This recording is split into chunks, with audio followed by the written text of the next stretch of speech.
માળો કરો એટલે 24 અક્ષર થશે.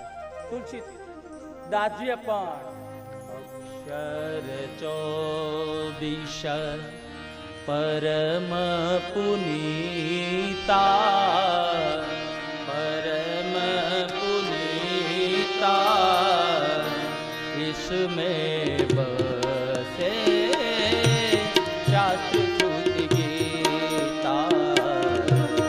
अक्षर 24 परम पुनीता, परम पुनीता इनमें बसे शास्त्र श्रुति गीता.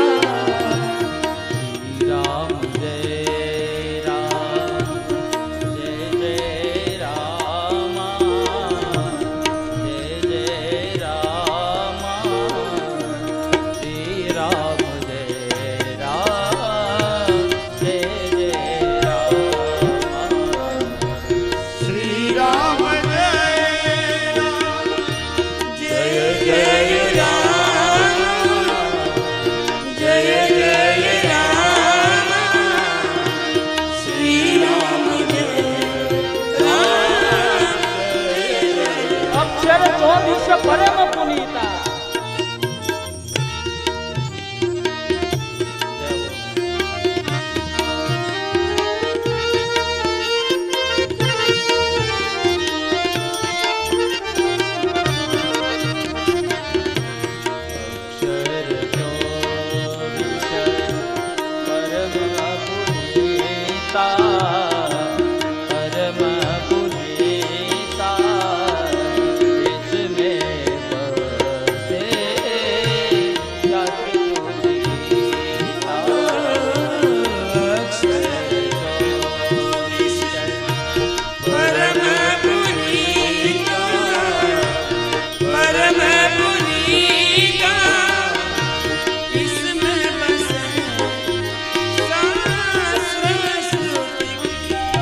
અક્ષર 24 પરમ પુનીતા.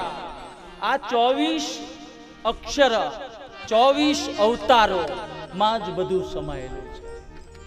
ભાગવતજીમાં 24 અવતારોની આ કથા બતાવી છે. પહેલો અવતાર ભગવાને સનત કુમારોનો લીધો છે. બ્રહ્મચર્યને પાલન કરી બ્રહ્મચર્યનું પાલન કર્યું અને તપશ્ચર્યા કરી છે. બીજો અવતાર ભગવાનનો વરાહ. આપણે જ્યારે કથા આવશે ત્યારે આગળ વિશેષ પ્રકાશ પાડીશું. પણ બીજો અવતાર વરાહ. વરાહ નો અર્થ એવો થાય શ્રેષ્ઠ. જે દિવસે શ્રેષ્ઠ કર્મ થઈ જાય ને તે દિવસે ભગવાન વરાહનું પ્રાગટ્ય થાય. મારી મતિ પ્રમાણે કહું ને તો વરાહ અવતાર ક્યારે થાય?